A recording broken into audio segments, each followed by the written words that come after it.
I was privileged as an Accra to sing bass in Mr. Kenkafui's choir, and he's here. And I remember very well, yes, he deserves a round of applause. Yeah.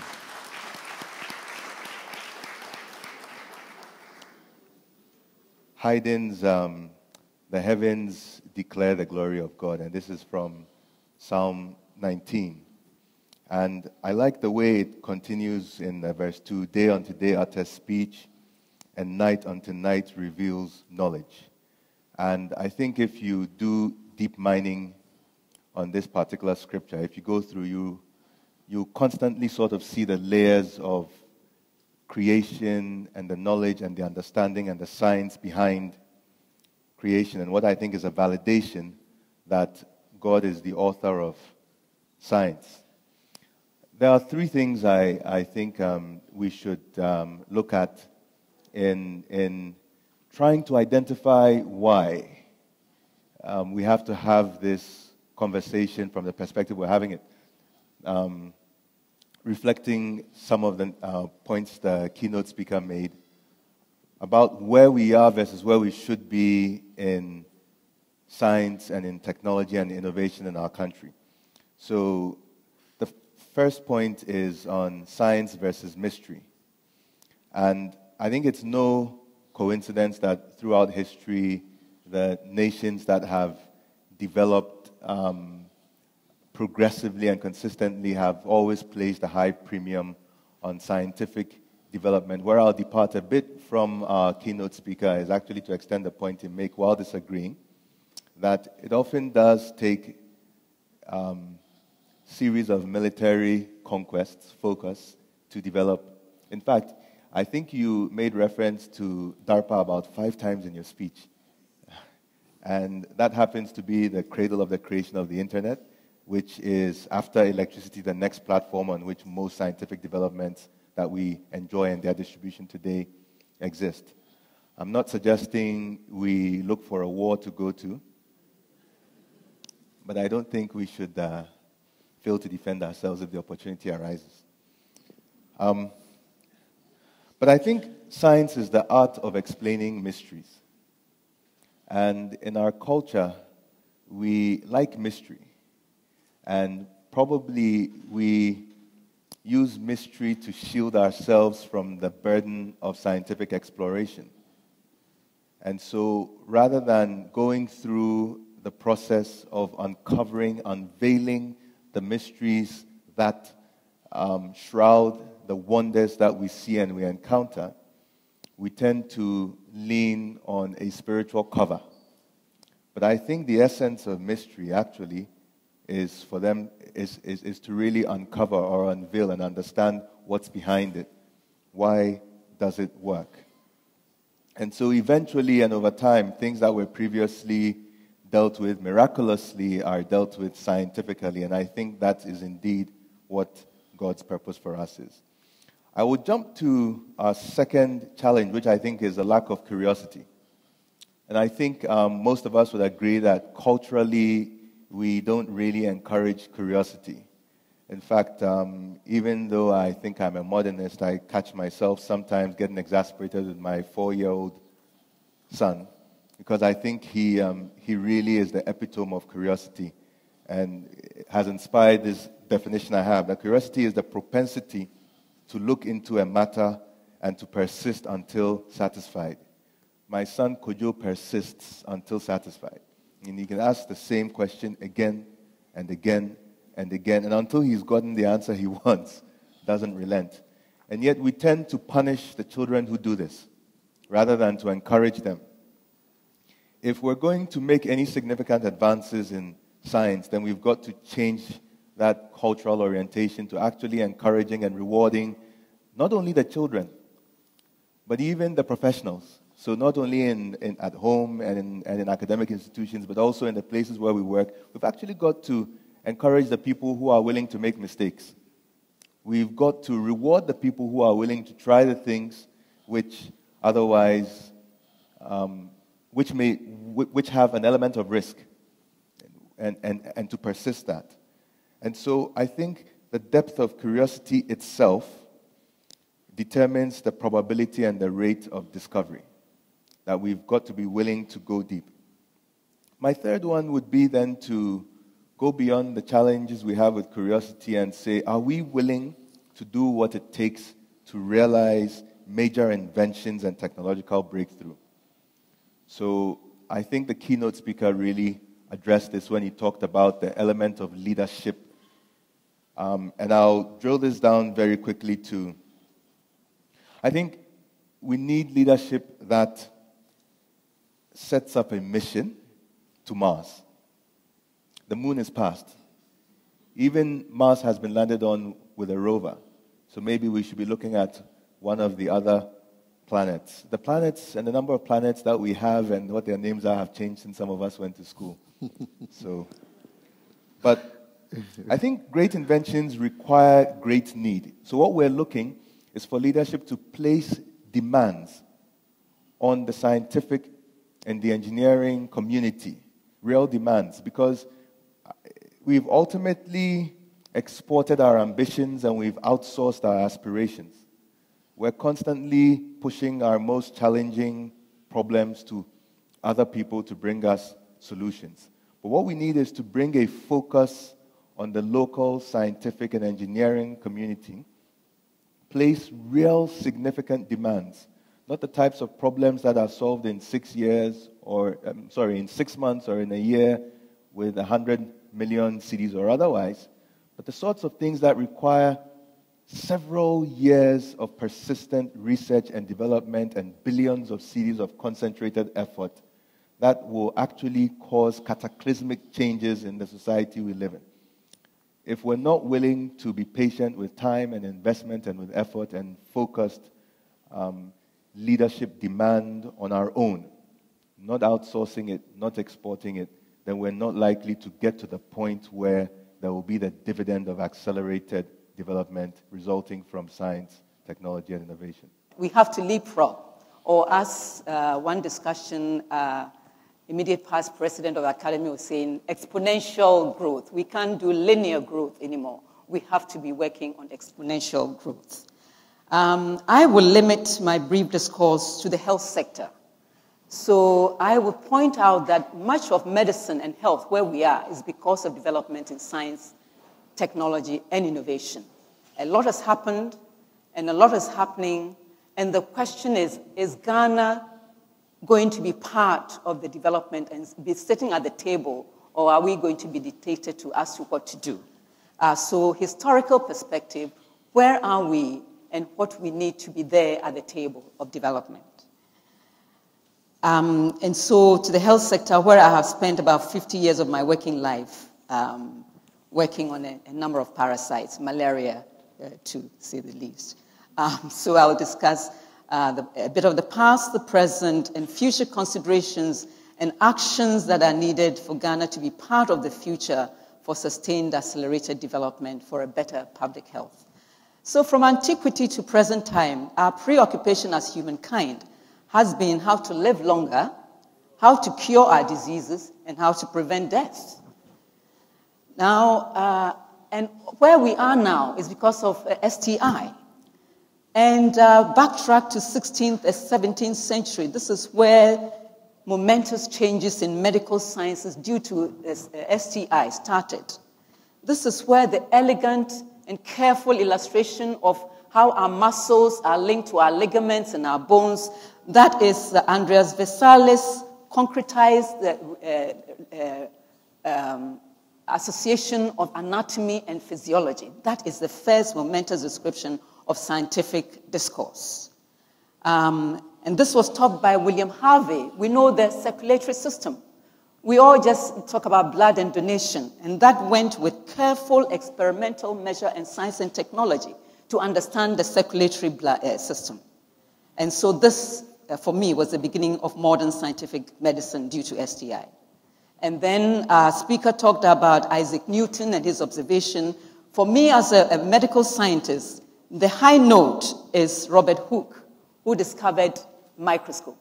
The microscope opened up the whole area of invisible microbes. Now we know what organisms causes cholera, typhoid, but before the microscope, We were surrounded by all these organisms, and we didn't know. So science and technology led us further by understanding all the organisms around us and how we can prevent diseases. We learned about flatworms, roundworms, and tapeworms just because of science, technology, and innovation. So medicine is, rooted in science and technology. 18th, 19th century, there's Charles Darwin and the genetics of the New Age and Mentalism.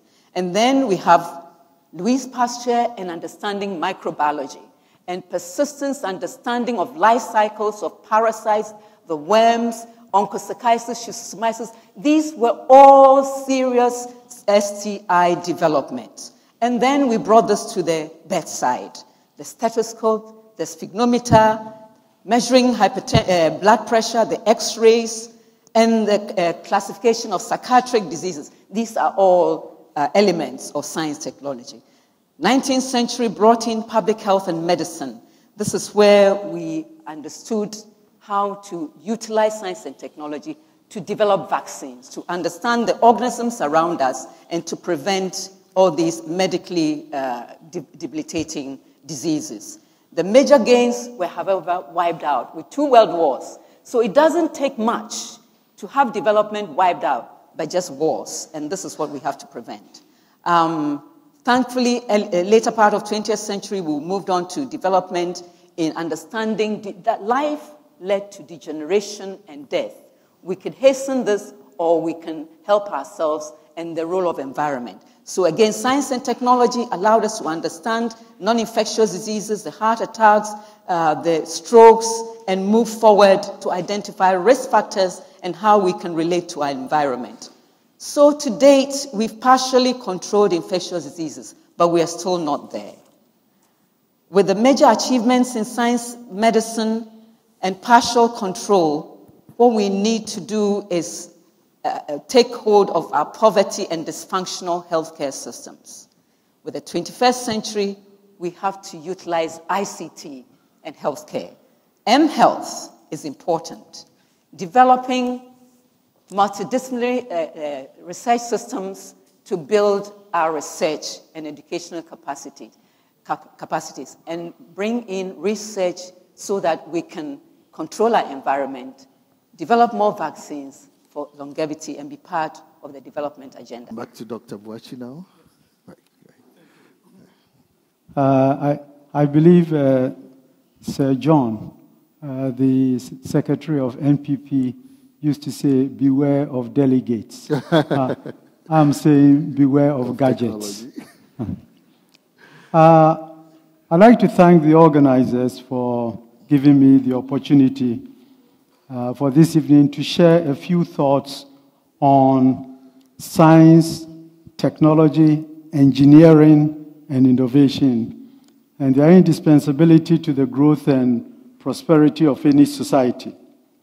Specifically, I'll look at how we may need to rethink how science, technology, engineering, and innovation, which I abbreviate as STEI, may be utilized to help put Ghana's development into a higher gear and lift our dear nation out of its present quagmire.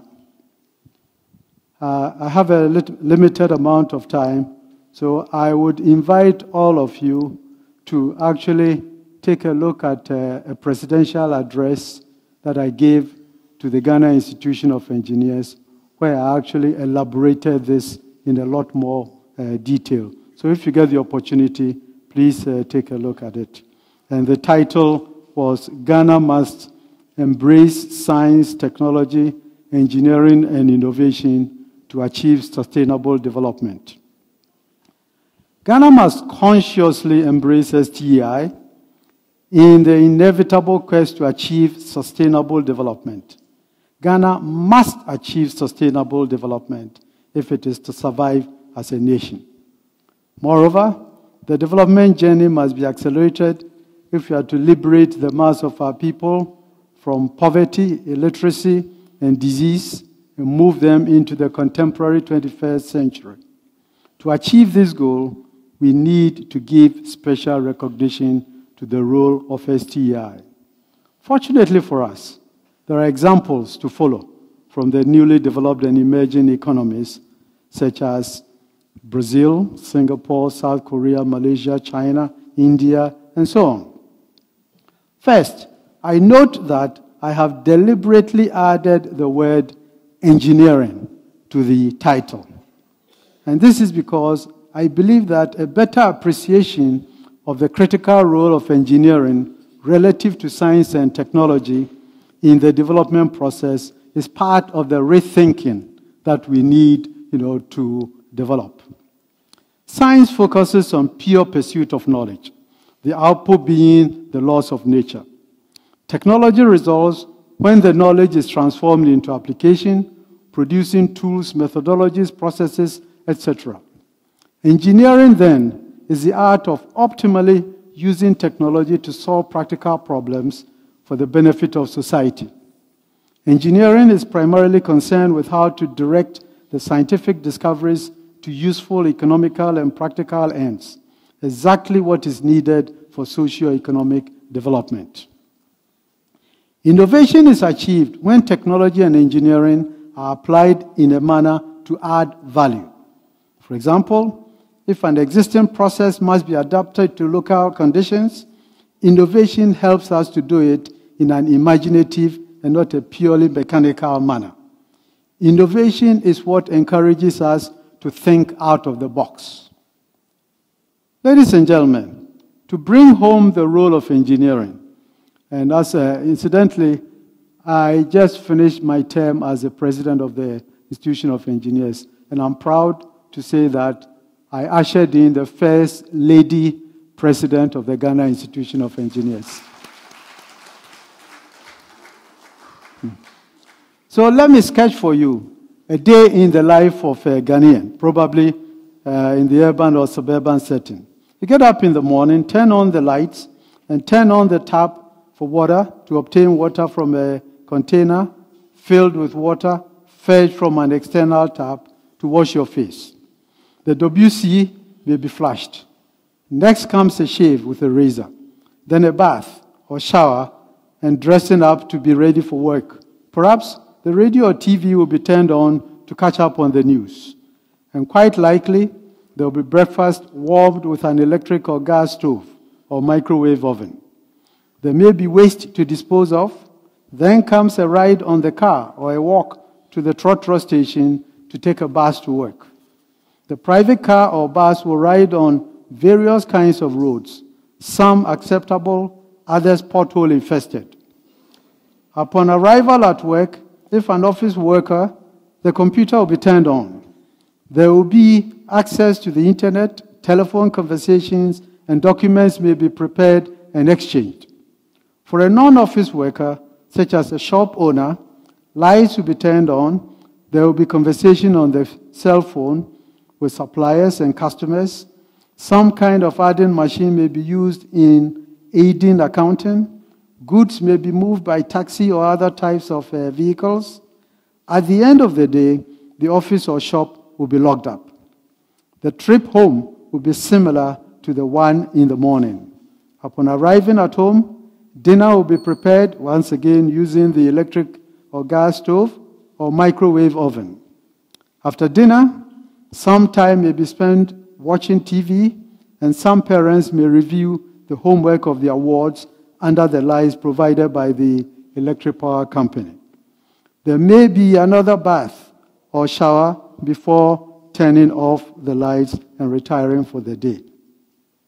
At each step of the daily routine, from waking up in the morning through the working day to nighttime retirement, is the work of the engineer. Be it the provision of lights, delivery of water, the water sink, the WC, the shaving stick, the radio or TV, the cell phone, the electric or gas stove or microwave, the waste disposal, the automobile, the road, the computer or adding machine, etc.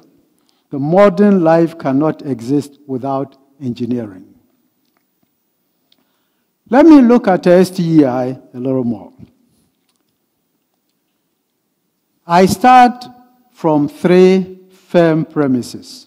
And the first is that any nation that ignores STI has effectively considered progress and is prepared to condemn its people to the abyss of poverty and hopelessness. Indeed, the inextricable link between STI on one hand and national development on the other affirms to me that Ghana is going nowhere without science, technology, engineering, and innovation.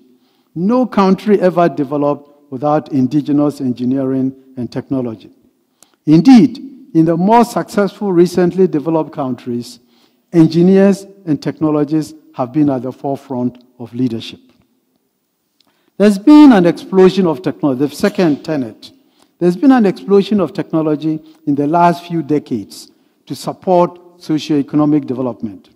Fortunately for Ghana and other developing countries, the technological developments have increasingly taken the form to empower the beginner and to boost the capability of what I call the little guy.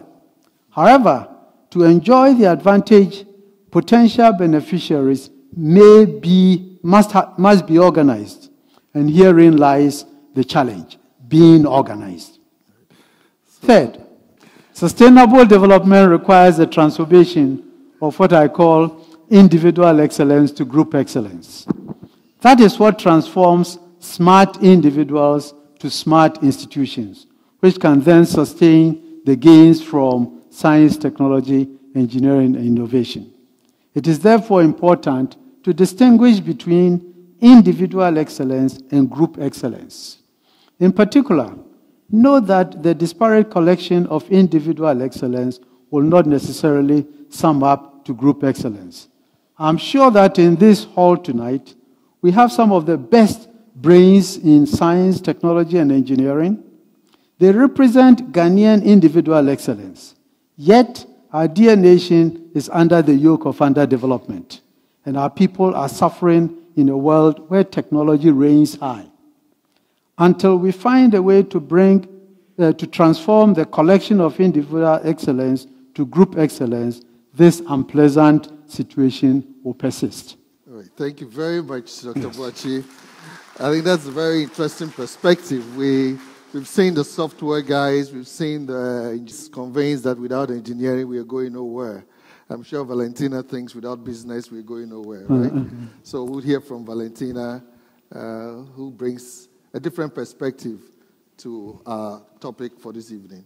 Okay. Thank you, distinguished ladies and gentlemen, fellow panelists, and to the organizers. It's a real privilege to be here this evening.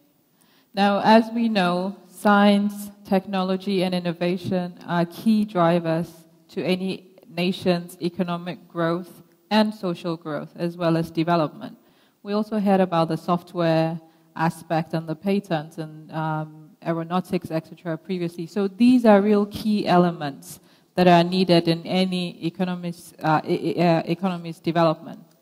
Now, the topic today is rethinking STI for accelerated development. That assumes that we finished the development and we're moving to accelerated.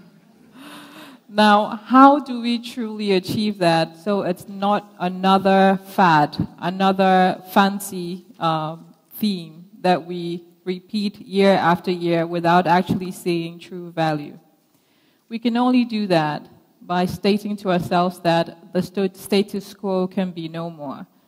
So the whole STI must permeate the nation in our thinking, in our beliefs, in policies, in strategies.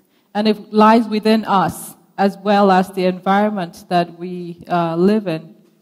Now I'm going to try and illustrate the key ingredients that are needed to ensure that we actually harness the benefits of STI. And I'll try and tell a story. Now, I'm only good at Kwekwanansi stories, so forgive me on that side, but I hope that the message comes out. Now, there's a kid called Amin in my son Kwame's school. Now, when Amin was 11 years old, he used to play football in the school team. And every day after school practice, he would be told off by his mom for coming into the car with muddy boots. So Amin took it upon himself to come up with a tool, a design that would help him to still play football but not get into mom's bad books. So he started out with a bottle, some toothbrushes, and a plastic knife. So to help scrape, pour the water on the boots, and then clean it. Now today, as we speak, he has a product which is available on Amazon. The same idea that he came up with, selling for £14.99. Now, how did that come about? It came up from self-belief. He knew that at age 11, he could do something and he could make a difference. He had the drive and determination. He didn't give up, even though we all thought he was a real nuisance. He didn't give up and he still persisted. He was also fortunate because his brother and his mom listened to him, and that is empowerment, another ingredient that we need. He was empowered to keep trying. Even when he failed at the first hurdle, he kept trying. And that empowerment is really needed from the society, the community, the schools, our families.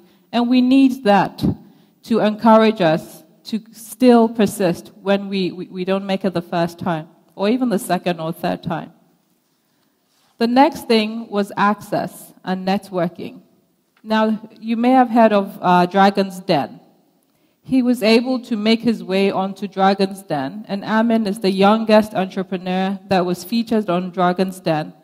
And during his episode, he actually had 3 of the investors who invested 10% in 10% shares and provided £20,000 each, so £60,000 for 10% of Amin's business. So that is funding. We've also talked about research and development with his toothbrush and his bottle and his plastic knife.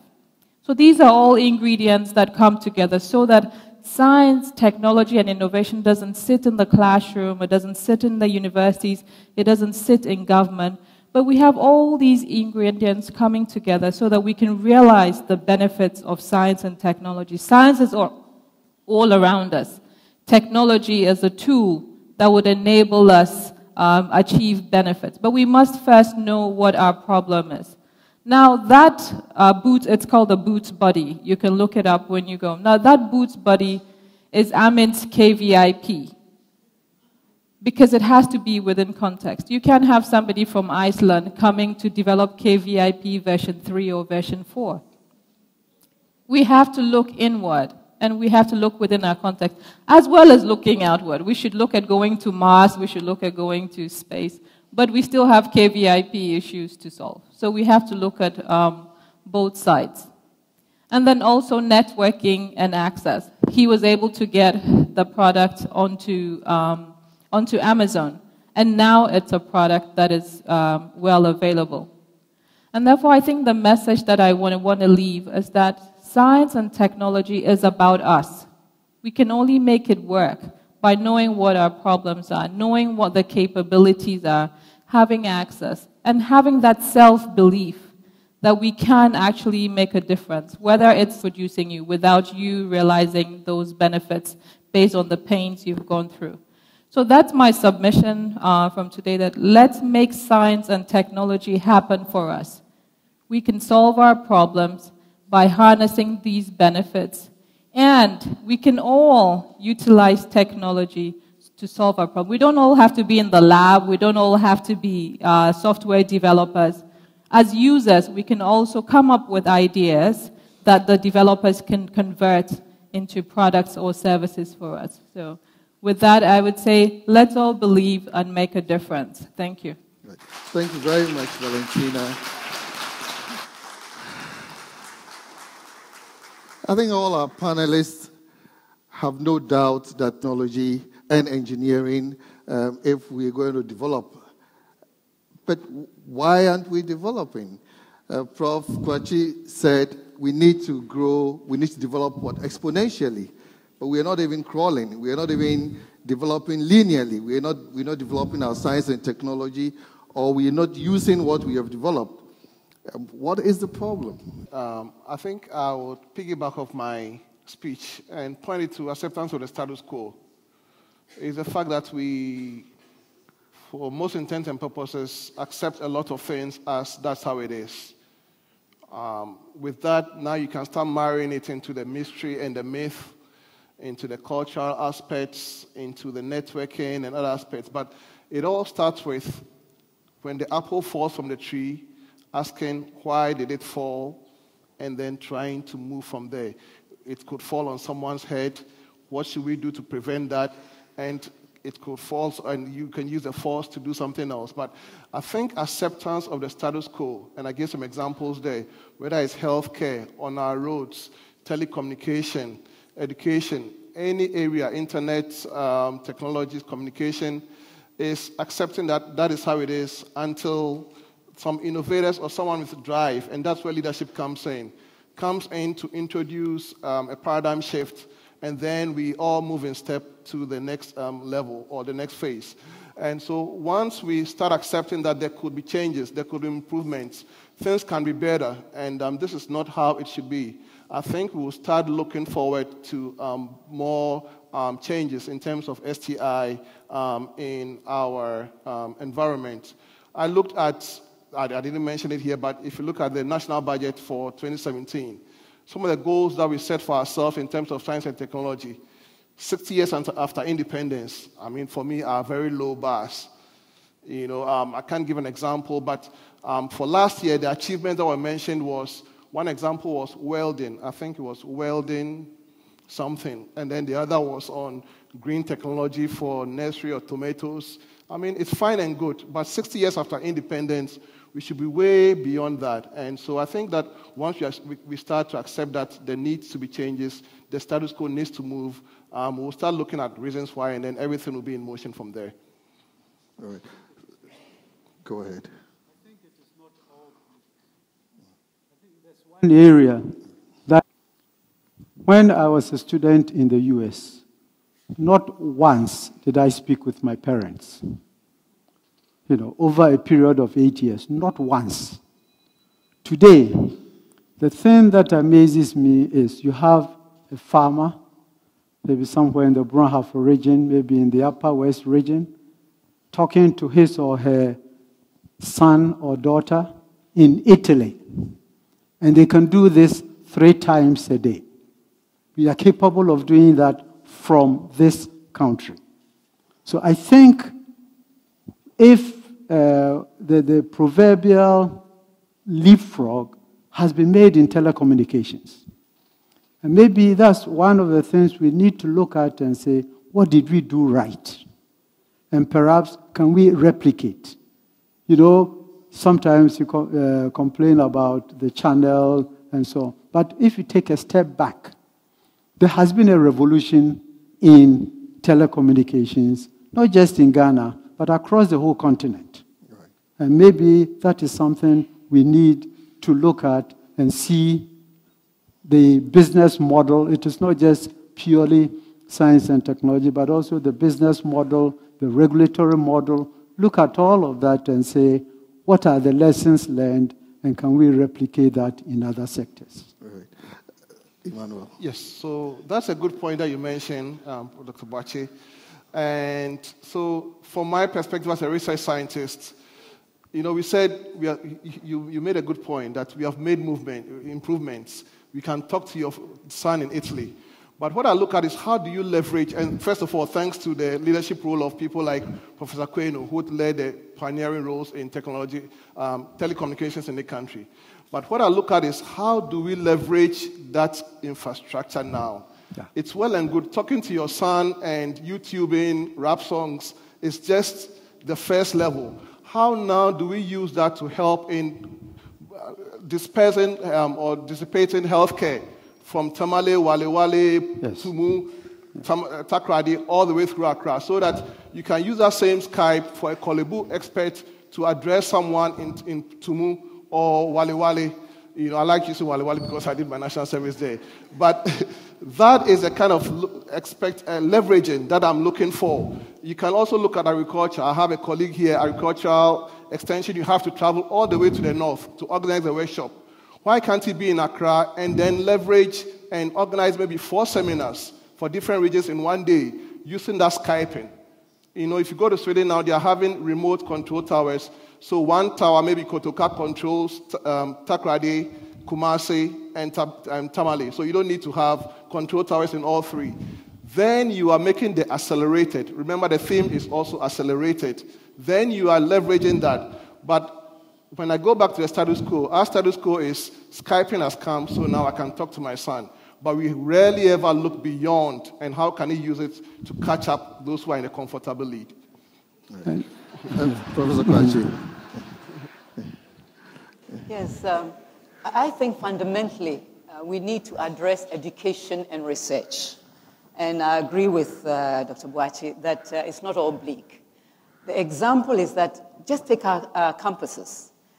A number of us had the advantage. We went to Achimota, we were able to go out and function extraordinarily well. But you come back home and you go to ground zero. The environment, the infrastructure, in fact, 2001, it was difficult to get email at your desk. Now, and the concept of postdoctoral research was a thing of, it was like thinking stratospherically. Now, there's doctoral colleges, postdoctoral. We need to attack things at the baseline. We need to improve our education. We need to be research-oriented. As a country, we are not research-oriented. We need to have that little child inquisitive, asking questions, and it should start at our universities. We need to build researchers. We throw away our, retired faculty. We need to establish researchers. A chair in nephrology, a chair in hypertension. We have all these people just sitting and we're losing. So we need fundamental change and use ICT to do that. Education, research, that is our problem. And then so that when we go there, we come back, we can function and exponentially grow. Thank you. Right, thank you very much. I think we do not lack of fine scientists in this country. CSIR is full of real world-class scientists. If they were to go anywhere like where Emmanuel is, they will excel. But they're here. They're researching, they're publishing, is sitting on the shelves, in the research stations. You have a Cocoa Research Institute, well-funded. I know that for sure. It's very well-funded. They've done a lot of research, and our cocoa yields are less than 20% of its potential. Right? So we do not lack the people. We lack something. We do not lack the science. We can bring in the science. All the ICT technologies we're talking about were not really developed by us, right? It was developed from somewhere, and we have brought it in. The Professor Kwenus and yourselves are bringing it in, and we are using it. What are we doing with our own development? Starting with our famous KVIP. KVIP 0, and then we never moved to 1.1 or 2 or 3. And that's what I'm looking for. What is wrong with us? Yeah. Simple answer. We're too easily satisfied. We're not hungry. We don't embrace a threat. We have no real strong... Right. We accept the status quo, as Emmanuel says. Drives us. Well, I think that's an understatement. I'm saying we're not embracing any real threat. So we have no underlying driving purpose that pushes us to go beyond, I accept then, the status quo. When Alexander the Great was on his conquest against the Persians, he had some easy wins, he had some slightly complex wins, but when he got to the Lebanese city of Tyre, which was an island, his other Greek allies abandoned him. That's the Greek navy. Macedonia was landlocked. That's where Alexander came from. So he didn't have a navy. So he was relying on the Athenians and the Corinthians and the Spartans. Well, Sparta didn't have a navy. The other Greek cities, states had a navy. But at a point, his navy abandoned him.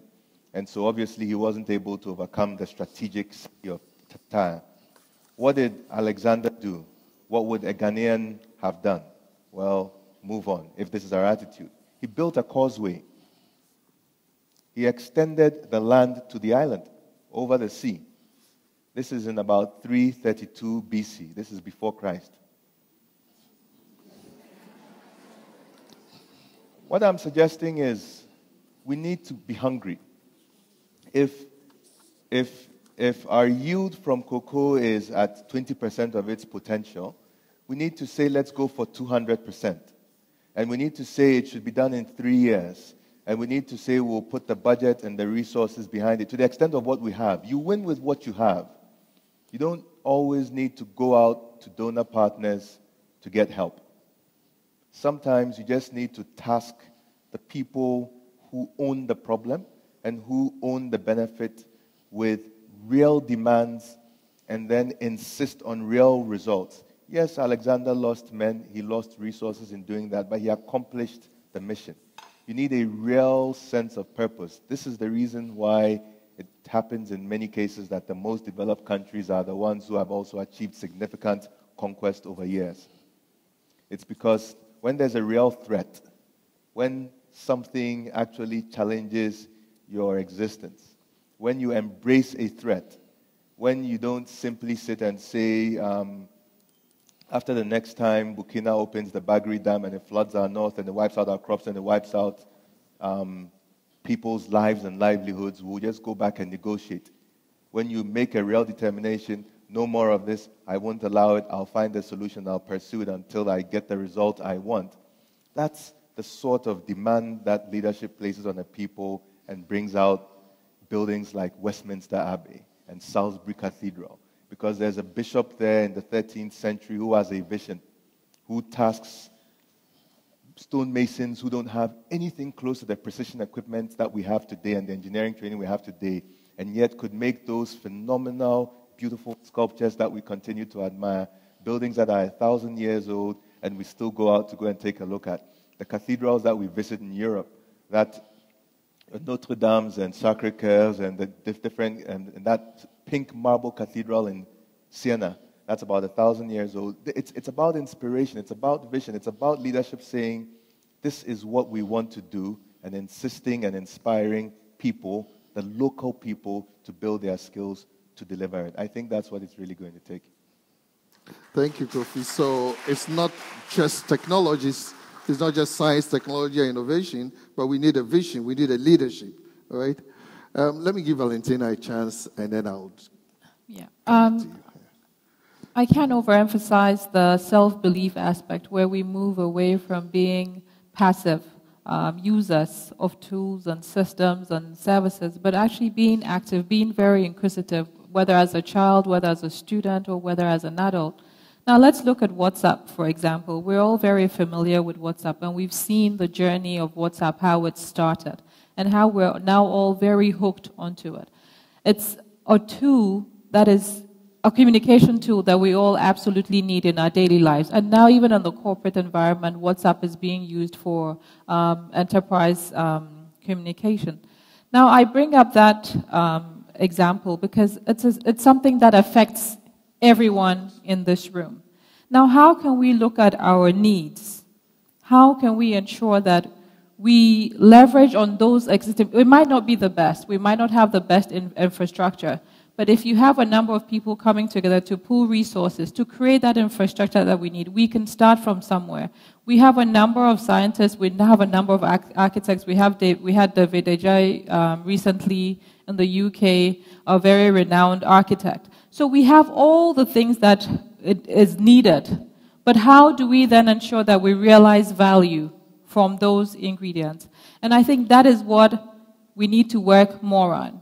We have the tools now, we have some funding, we have the infrastructure, but how do we have the self-belief to experiment, to go out there, to make mistakes, to pick ourselves up again, and continue to find it?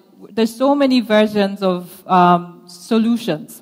I work in the software development industry. The first iteration you come out with usually has so many bugs that needs to be tested and refined. It's the same methodology that we have to adapt to everything that we do as a nation, as citizens of a nation, to ensure that we can start realizing the value and the potential that we have within ourselves. Right. Thank you very much.